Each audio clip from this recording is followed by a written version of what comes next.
bagi semuanya. Kami kelompok Nusantara akan mempresentasikan diskusi kami mengenai perancangan sistem informasi pariwisata Provinsi Sumatera Utara. Pertama-tama kami perkenalkan diri terlebih dahulu.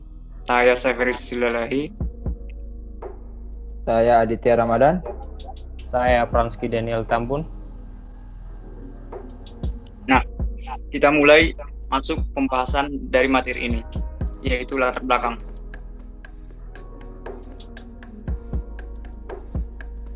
Provinsi Sumatera Utara merupakan salah satu kota yang memiliki potensi wisata yang sangat bagus. Namun karena kurangnya publikasi, maka keberadaannya sebagai daerah wisata kurang tergali secara maksimal. Kendala lain yang menghadang adalah minimnya informasi pariwisata yang dapat diakses secara luas. Untuk itu diperlukan sarana yang dapat digunakan untuk melakukan promosi dengan efektif serta dapat digunakan sebagai pemandu wisatawan yang berkunjung. Maka dari itu dibuatlah suatu sistem informasi pariwisata di Provinsi Sumatera Utara untuk memudahkan wisatawan bisa mendapatkan akses informasi yang berada di Provinsi Sumatera Utara. Pada saat ini sistem informasi pariwisata sangat diperlukan untuk kemudahan user dalam mendapatkan informasi melalui internet yang sedang berkembang pesat. Banyak tempat pariwisata yang memanfaatkan teknologi untuk bisa mengetahui informasi tersebut melalui situs-situs ataupun aplikasi yang diberikan oleh kota tersebut. Oleh sebab itu, tiap situs maupun aplikasi pariwisata online sangat beragam. Salah satu tempat pariwisata ataupun situs yang sangat memungkinkan agar dapat diakses banyak orang. Kemudian tujuan dan manfaat. Adapun tujuan dan manfaat yang pertama, merancang sistem informasi pariwisata di Provinsi Sumatera Utara untuk membantu dan mempermudah informasi dalam mencari objek wisata. Kemudian, memberi kemudahan kepada user agar dapat melihat informasi-informasi mengenai pariwisata dalam situs yang disediakan oleh penyedia jasa. 3. Membantu user untuk mendapatkan referensi wisata yang masih dalam cakupan Provinsi Sumatera Utara. Kemudian, selanjutnya, rancangan sistem. Rancangan proses yang disajikan dalam bentuk logic model dengan menggunakan tools UML. UML digunakan untuk menggambarkan urutan proses yang terjadi pada sistem berdasarkan aktor dan fungsionalitas masing-masing aktor yang terlibat dalam sistem ini. Aktor menggambarkan pengguna software aplikasi. Aktor membantu memberikan suatu gambaran jelas tentang apa yang dikerjakan software aplikasi. Untuk materi selanjutnya akan dibantu dijelaskan oleh rekan tim saya, Aditya Ramadan. Silahkan Adit.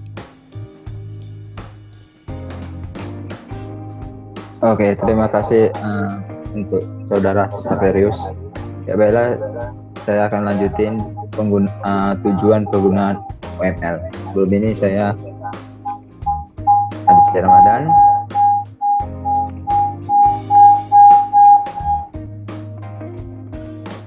Pengguna UML dapat memberikan bahasa pemodelan visual kepada pengguna dari berbagai macam pemrograman maupun proses rekayasa. Seperti kita membuat program, kalau tidak ada rekayasanya, bagaimana bisa rekayasa sebuah program tersebut. Selanjutnya, dalam menyatukan praktek terbaik yang ada dalam pemodelan. Maksudnya ini kita mempraktekkan kalau sudah pemrograman ini telah direkayasa, jadi nampak model-model ini dipraktek ke unsur-unsur yang ingin menggunakan aplikasi maupun web dari kami buat. Selanjutnya, dapat memberi yang siap untuk digunakan merupakan bahasa pemodelan visual yang efektif untuk mengembangkan sistem dan untuk saling menukar model secara mudah.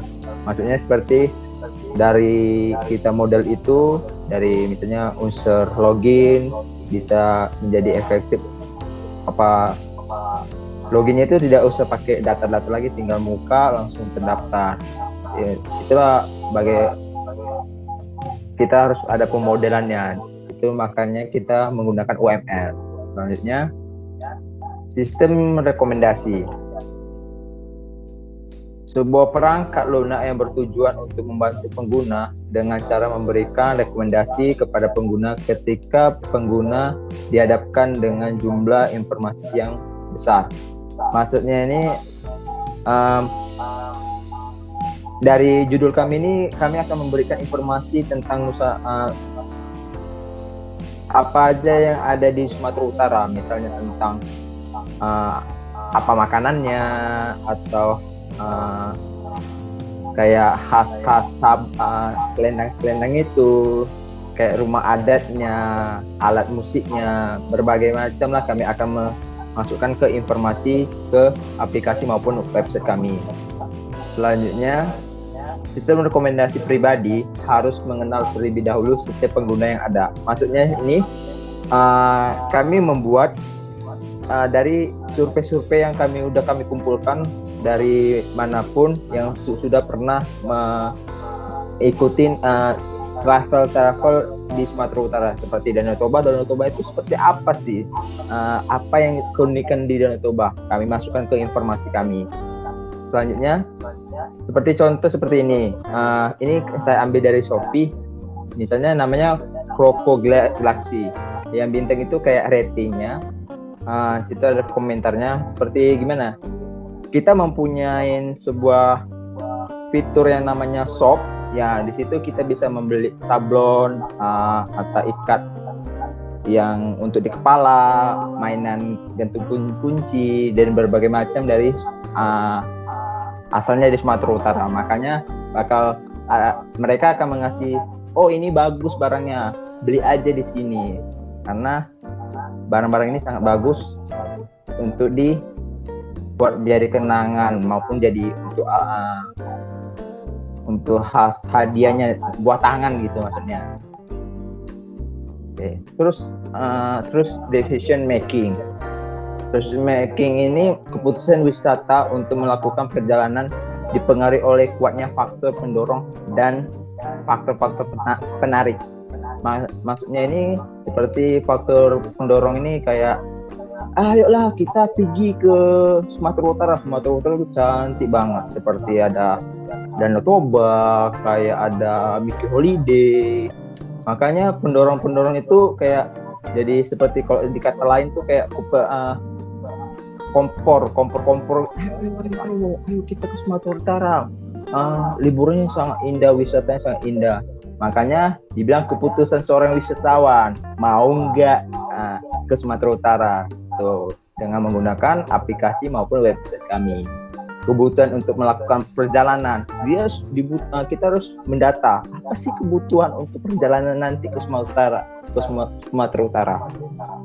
Kemudian si wisatawan itu mencari dan menilai informasi, apa di Sumatera Utara itu memang cantik ya. Kalau nggak cantik, buat apa aku harus pergi?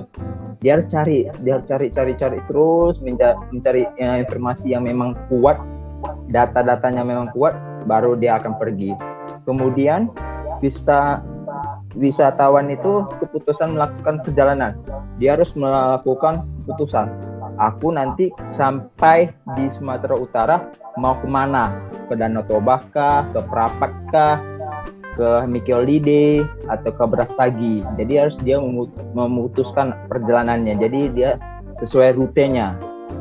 Kemudian wisatawan itu mengevaluasi kepuasan perjalanan wisata. Jadi selama dia udah perjalanannya kita buat keputusan, udah mencari informasi, udah apa yang kita butuhkan, dia akan mengevaluasi apa yang kurangnya. Makanya nanti di akhir nanti dia akan pergi ke asalnya lagi, dia akan mengoreksi apa evaluasi yang udah puas di Sumatera Utara.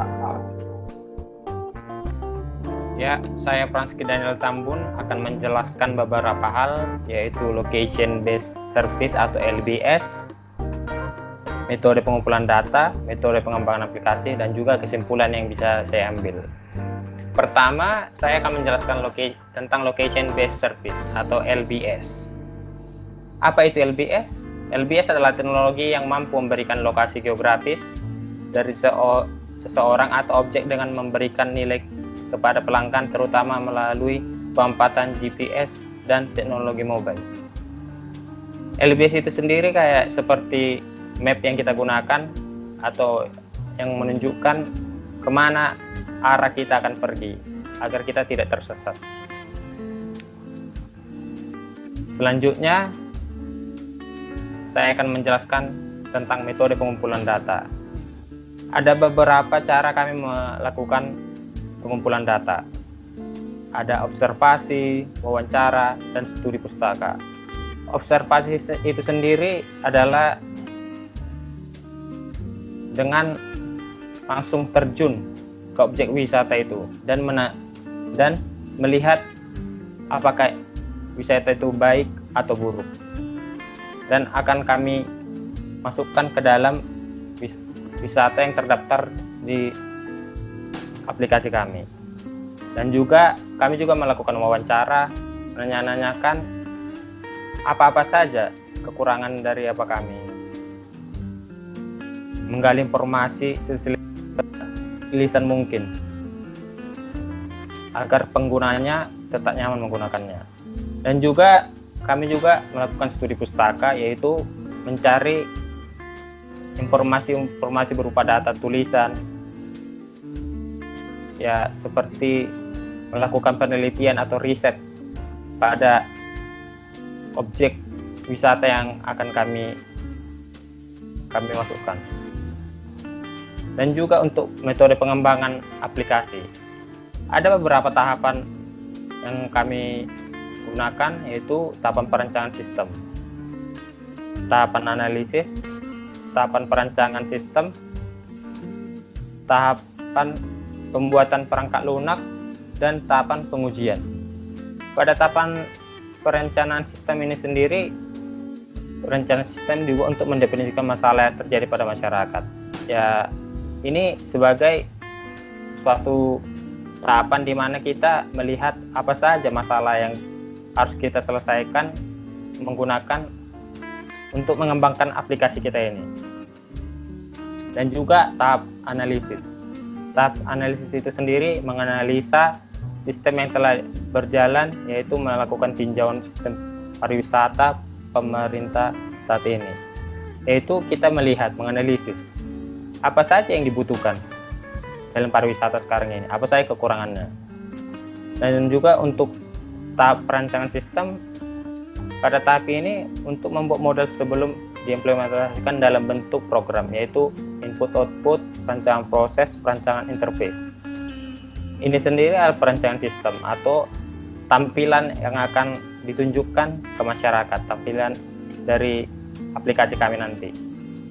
Dan tahapan pembuatan perangkat lunak.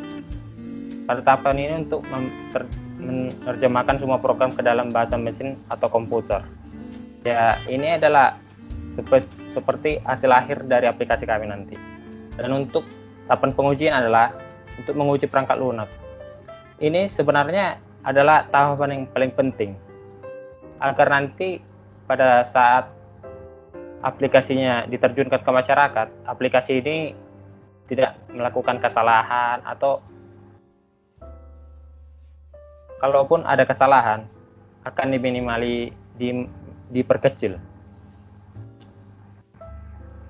Dan yang bisa saya ambil kesimpulan adalah berdasarkan hasil pembahasan sebelumnya terkait laporan, maka dapat diambil beberapa sebagai berikut. Perancangan sistem informasi pariwisata dimaksud untuk membangun suatu aplikasi yang dapat mempermudah user mengetahui berbagai pariwisata yang terdapat di kota atau di kota Medan atau yang berlokasi di Sumatera Utara ini. Berikut hasil dari presentasi kami. Jika ada kata ataupun saran. Apabila tidak ada pertanyaan lagi dari audiens, saya Saferi Silalahi.